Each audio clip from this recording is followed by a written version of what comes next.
esta dedicatoria especial en catalán. Soy Eva Abril, esto es Todo por la Causa y yo creo que algunos de vosotros ya me conocéis porque la temporada pasada he sido contertulia en un programa de TLK. Para los que no me conozcáis, soy concejala de Izquierda Unida en el Ayuntamiento de Aranjuez, soy profesora, defensora de la marea verde como pocos y pocas, y lo que no soy es ni presentadora ni periodista. Entonces es para que lo tengáis un poquito en cuenta. ¿Qué tenemos hoy? Bueno, nuestro programa viene bastante cargadito, va a ser muy interesante y espero que no lo perdáis. Tenemos una entrevista con Javier Gallego, que era el presentador y director de Carne Cruda, el programa que desafortunadamente ya no está en antena en Radio 3, y luego tendremos nuestra tertulia política con el tema, y por eso venía lo de Bona nit a tothom, de las reivindicaciones soberanistas de CiU y Artur Mas, que yo creo que se ha metido en un buen lío, ¿no?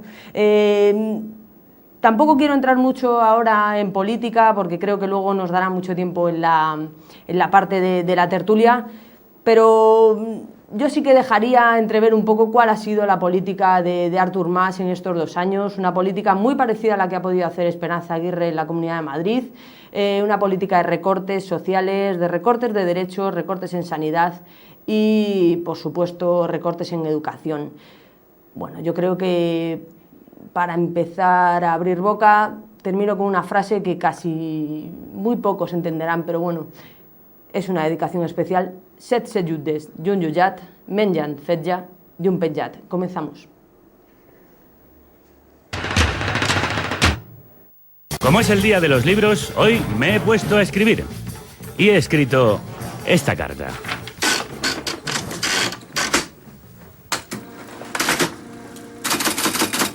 Señor presidente y señores ministros, les escribo como trabajador de esta emisora pública ante lo que considero un grave error democrático. Lo siento mucho. Se han equivocado. Lo han vuelto a hacer. Se han equivocado ustedes cambiando por decretazo el estatuto de la radiotelevisión pública que regía esta casa desde 2006 y que garantizaba una mayor independencia de la información pública respecto al poder gubernamental de turno. Desde 2006, la dirección de la corporación debía elegirse por consenso entre las fuerzas políticas parlamentarias y los sindicatos mayoritarios. Un consenso que contase con el apoyo de 2/3 de la Cámara. No era suficiente tener mayoría absoluta, una mayoría política. Había que contar con la mayoría de la Cámara, es decir, con la mayoría de la mayoría. Ahora serán ustedes los únicos en tomar esa decisión.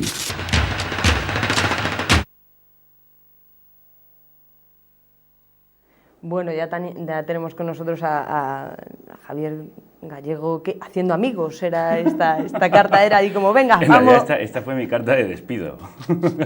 Le hiciste unos meses antes diciendo, bueno, sí, por lo que pueda pasar, ¿no? Ahora escuchándola y viendo lo que ha pasado, me parece que aquí firmé yo mi despido haciendo pública en el programa esta carta, que bueno, a pesar de lo que ha ocurrido, sigo suscribiendo de la primera a la última palabra. Creo que se equivocaban, que democráticamente era un error, que rompía un consenso que se había logrado de las pocas cosas quizá positivas de la anterior legislatura, la de Zapatero, y habíamos conseguido que Radio Televisión Española fuera un ente por lo menos algo más alejado del poder político, y eso se ha roto y se está viendo ahora mismo en la radio y en la televisión públicas. Sí, además que daba gusto oírles, ¿no? O sea, para mí era como una referencia y día tras día cuando vas oyendo, a mí es que me voy haciendo cruces, ¿no? O sea, es como, ¿qué han hecho? ¿Dónde están? ¿No? Parece que no es ni el mismo medio, ¿no? Yo creo que se ha roto con el trabajo que se ha venido haciendo durante 5 años, aproximadamente, de modernización del ente, especialmente Radio Nacional. Tenía un cierto aire de antigüedad, de ser la voz del régimen, y creo que eso se había roto. Se le ha acusado por parte del Partido Popular de haber sido una radio socialista o cercana al partido en el poder. Yo creo que si se escuchan y se recuperan las programaciones, uno se dará cuenta de que no ha sido así, de que se ha sido crítico con el poder en muchos casos, y cuando no, se ha sido, digamos, neutral, y se ha intentado dar la información con la mayor ecuanimidad posible. Y eso creo que se está perdiendo actualmente. Los espectadores lo están viendo y por eso, de hecho, ha habido una bajada de audiencia. Ha caído en picado, ¿no? En picado, histórica. Han salido hace poco los últimos datos de que Televisión Española está teniendo los peores resultados en años.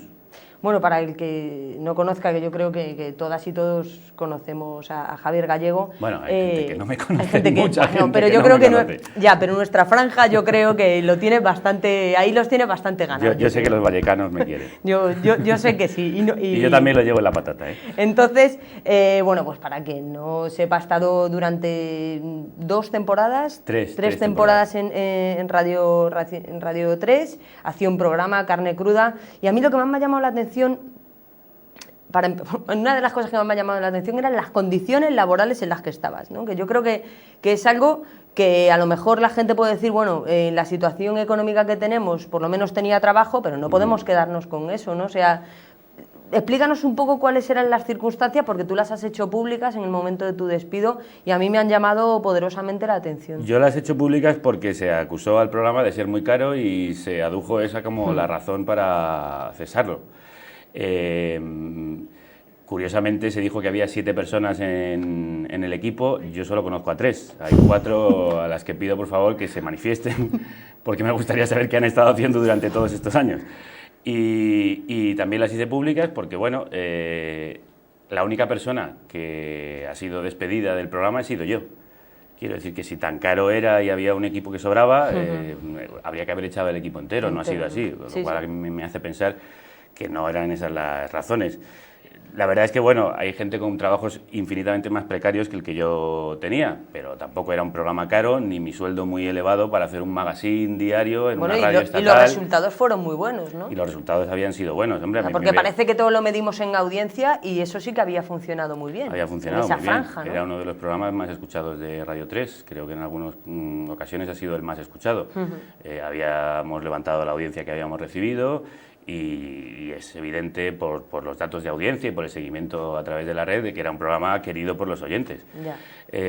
Mis condiciones laborales, como las de los compañeros, pues quizá no eran despampanantes, pero bueno, hacíamos el trabajo con mucho amor, mucha dedicación y yo nunca me quejé de eso. De hecho, antes de que se produjera el despido, el director me reunió, como al resto de trabajadores externos de la emisora, y nos dijo que nos iban a aplicar un 20% de rebaja, y yo la acepté porque yo creía y creo en el programa y estaba dispuesto a seguir haciéndolo, aunque en mi casa me decían, chico, piénsatelo, ¿no? O sea, ¿qué estás haciendo, no? ¿Qué estás haciendo con tu vida? Yo entiendo el amor al arte, pero a lo mejor... bueno, pero también es una coyuntura la que estamos viviendo de grandes recortes y... y al final como que asumimos un poco lo que debería a lo mejor no ser asumible, ¿no? Pero en un momento determinado dices, bueno... Lo asumo ahora, cuando las cosas mejoren, yo volveré a pedir que por lo menos las condiciones económicas también mejoren. Es verdad que habla de la precarización en el periodismo que estamos sufriendo, que no soy el único, sino hay muchos periodistas trabajando por menos dinero del que yo creo que vale su trabajo, y eso hace que la calidad de la información se resienta y que la capacidad de control del poder, ya sea político o económico, sobre el trabajador, es decir, sobre el periodismo y sobre la información, sea mayor. Porque claro, cuando tú estás a dos velas y dependes exclusivamente de ese poco dinero que te dan, eres mucho más manejable, tienes mucho más miedo. Claro, sí, sí. Y si esto ocurre a nivel de alguien profesional, con una carrera como tengo yo ya de algunos años, pues imagínate lo que ocurre con becarios, que muchas veces están haciendo el trabajo que hacen los redactores. Son casi esclavos, ¿no? O sea, son realmente pues sí, y en muchos casos se está dando casos evidentes de explotación. Y gente que además, gente joven que está haciendo el mismo trabajo que hacen los redactores de experiencia, es decir, se les exige lo mismo. Están dando las noticias en los boletines, están saliendo a hacer sus crónicas y sus reportajes, en algunos casos cobrando 400 euros o sin cobrar. Yo cuando estaba preparando la entrevista, pues comenté con la gente de mi alrededor si oían el programa. Bueno, era como, no me digas que vas a entrevistar. Y yo, por favor, ahí como, me estáis metiendo una presión innecesaria. O sea, Tú relájate, lo voy a intentar. Yo no sabía que no eras presentadora y lo has hecho muy bien, has conducido hasta aquí fantásticamente. Todo esto lo he dicho para que dijese esta frase. Yo me siento muy a gusto, de hecho me voy a reclinar. Mira que bien, ya aquí que no vengan los otros, ya podemos tenernos aquí la hora y media. Lo que tú quieras. Pero a mí una cosa que me ha llamado mucho la atención es que todos se han quedado con una sensación un poco de orfandad. O sea, porque habías empatizado... muchísimo con los oyentes y todos tenían como su espacio reservado para ese programa, ¿no? Me decía una chica, decía Raquel, es que yo me iba a hacer footing, me ponía los cascos y salía y sabía que era mi espacio, que era carne cruda, tenía mi recorrido, era como su lugar, ¿no? Su espacio para su momento de radio. Luego me decía otra persona que en septiembre del año pasado hiciste una entrevista a una mujer que había hecho un libro en un centro de discapacitados de Leganés, había editado un libro, bueno, Manifiesto Saltamontes. Claro, pues entonces se puso en contacto con Carmen, esta persona, Monse, y ahora están haciendo una colaboración de la Universidad de Telecomunicaciones pues mira cómo me alegro. Y la Universidad Complutense de Madrid, y están saliendo un montón de cosas muy positivas, ¿no? Entonces a mí, por ese lado digo, jolín, la verdad es que un espacio que era así, ¿no? La radio tiene algo muy hermoso que es la comunidad, y nosotros en el programa estuvimos insistiendo mucho para conseguir esa cercanía que muchas veces se nombra, pero casi como tópico en la radio. De la radio es de ustedes, hacen esta radio y nosotros les escuchamos.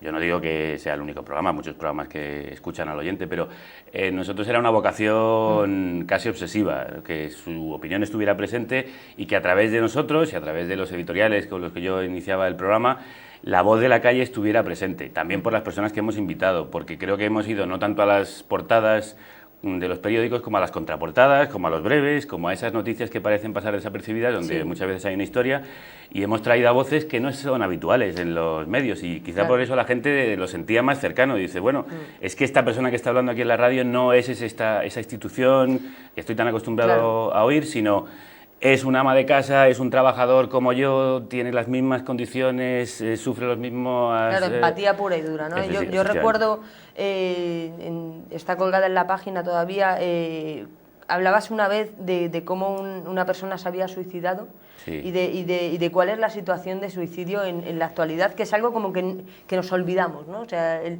nivel de suicidio en Grecia se ha multiplicado, en España son datos o sea, sabemos los de Grecia y no sabemos los de España, ¿no? O sea, efectivamente, entonces... en Grecia también, porque han sido suicidios muy llamativos, muy sonados, delante de la puerta del Parlamento, que han sido noticia en todo el mundo, pero es verdad que en España se han silenciado, o por lo menos no se ha hablado de suicidios que ha habido provocados por la crisis y que sigue habiendo en hospitales. Uno de los últimos artículos, que no sé si es el que te refieres, porque he hablado varias veces de los suicidios que está provocando, provocando la crisis, y eso los políticos que están de una persona que tenía depresión, creo que hablabas que se tuvo que incorporar por presiones y que al final termina en desastre. Una enfermera que de hecho se lanzó desde la ventana de la clínica en la que trabajaba. Y parece que era un lugar donde es incómodo hablar, ¿no? Pero que lo demandamos, porque yo creo que hay una sensación de querer que nos hablen de lo cotidiano, porque parece como que las noticias son demasiado grandes y se nos quedan muy alejadas, ¿no? Yo creo que hay en los medios de comunicación